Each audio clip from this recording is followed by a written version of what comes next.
आप देख रहे हैं कोर्ट ब्रेकिंग न्यूज। आज बेगूसराय जिला विधिक सेवा प्राधिकार के सचिव सतीश कुमार झा बेगूसराय जिले के बीपी स्कूल में आयोजित जागरूकता शिविर में पहुंचे। जागरूकता शिविर पहुंचकर सचिव श्री झा ने बच्चों को कानूनी बातें की जानकारी देते हुए व्यवहारिक जीवन की बहुत सारी बातें बहुत ही सरल भाषा में समझाई। सचिव श्री झा न्यायाधीश से एक अनुभवी शिक्षक के रूप में बच्चों के बीच काफी सरल भाषा में कानून की व्याख्या की और बीच बीच में जीवन की व्यवहारिक बातें से इसका हम जो कहना चाहते हैं कि जो भी व्यक्ति अच्छा कार्य करता है उसको पुरस्कार मिलता है। को कम किया जा सकता है। आप बताओ, डॉरी एक्ट कब बना? क्या आज तक डॉरी हटा है समाज से? हमको जागरूक होना होगा। समाज में हमारे बच्चों को जिस कदर शिक्षित करना होगा या उन्हें भी समझना चाहिए हम पढ़ रहे हैं या हम न किसी को 1 रुपया देंगे दहेज के रूप में, उनके गार्जियन को भी समझाएंगे और न हम किसी से लेंगे। दहेज लेना और देना दोनों ही कानूनन अपराध है, लेकिन आज तक ये मिट नहीं सका है। चोरी छिपे लोग कर रहे हैं, लेकिन जब वो न्यायालय में आएंगे तो उनको दंड दिया जाएगा। तो न्यायालय आप नहीं आते, कोई भी है, आप समझ लीजिए, लैटिन सूक्ति है, इग्नोरेंसिया of law is not excused, इग्नोरेंसिया ऑफ फैक्ट इज एक्सक्यूजेड। तथ्य की भूल क्षम्य है, लेकिन विधि की भूल क्षम्य नहीं है। आप समझ लीजिए कि एक उदाहरण दे रहा हूं। धारा 379 भारतीय दंड विधान में लिखा है कि अगर 5 आवश्यक तत्व हैं और 5 आवश्यक तत्व अगर उसमें पाया जाएगा तो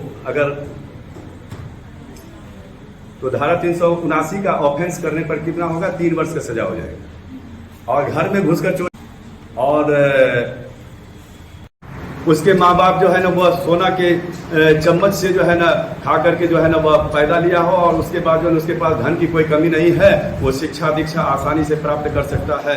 लेकिन बहुत आदमी गरीब भी होते हैं और उनको भी अपने मन में यह नहीं समझना है कि मैं गरीब हूँ तो मुझे जो जीवन का जो ऊंचा लक्ष्य है उसको नहीं प्राप्त करना है। आपके मन में जो संकल्प है उसको प्राप्त करने के लिए लगातार आपको श्रम करना होगा, मेहनत करनी होगी।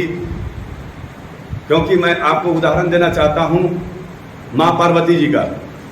माँ पार्वती जी ने शंकर को जो प्राप्त किया उसके लिए उन्होंने कितनी कठिन तपस्या की। उनके माँ बाप जो है उनको मना किए कि बेटी हिमालय, उन्होंने कहा कि मैं हिमालय पर जाऊंगी, वहां जाकर तपस्या करूंगी, शंकर भगवान को प्राप्त करूंगी। शंकर भगवान को ही प्राप्त करना चाहती थी वो। अब शंकर भगवान एक लक्ष्य है, माँ पार्वती जो है ना एक विद्यार्थी है, मैंने उस समय में विद्यार्थी, मैंने एक तरह से समझिए तपस्वी, उनको प्राप्त करना है शंकर भगवान को। तो इसके लिए क्या करें कि हम घर पर नहीं रहेंगे, हम जाएंगे हिमालय पर। और हिमालय पर गई, अटूट तपस्या की और बाद में जाकर के उन्होंने जो है पत्ता खा करके जीवन यापन करने लगे। ऐसा महाकवि कालिदास जी कहते हैं, जो कि महाकवि कालिदास जी है। आपने बताइए कि ये कुमार संभवम का आपने नाम सुना होगा, एक महाकाव्य है संस्कृत में, कुमार संभवम। उसकी रचना जो है महाकवि कालिदास ने की थी, कुमार संभवम और रघुवंशम की रचना। बहुत सारे मेघदूत की भी रचना की। कालिदास बहुत बड़े विद्वान थे। तो उसमें उन्होंने कहा, उनके पंचम सर की कथा वस्तु है, उसमें कहा गया कि माँ मैना से जो है पार्वती जी कहती मैं तपस्या करने के लिए जाऊंगी। माँ मैना उसको बहुत बड़ा प्रकार से समझाती है कि कहाँ यह कठोर तपस्या, कहाँ यह तुम्हारा कोमल शरीर, तुम इस तपस्या रूपी जो कठिन चीज है उसको तुम क्यों करना चाह रही हो, मत करो ऐसा हट। लेकिन उसकी जो माँ को भी आदर से समझाती हुई पूरी विनम्रता के साथ कि नहीं, मुझे भगवान शंकर को ही प्राप्त करना है, उसके लिए मुझे कठोर तपस्या करनी है। वहीं संस्कृत में एक श्लोक है, इति ध्रुवेक्षाम अनुशास्ति सुताम ससाक मेना नौनियंतु मुद्दिमात कह इप्सित स्थिर निश्चय मन पैसनिम्ना भूकंप प्रतिपीय। इस प्रकार से शिक्षा देती हुई माँ मेना अपने बेटी को तपस्या के उद्योग से हटाने में समर्थ नहीं हुई। कालिदास जी कहते हैं, कह इप्सित स्थिर निश्चय मन पैसनिम्ना भूकंप प्रतिपीय।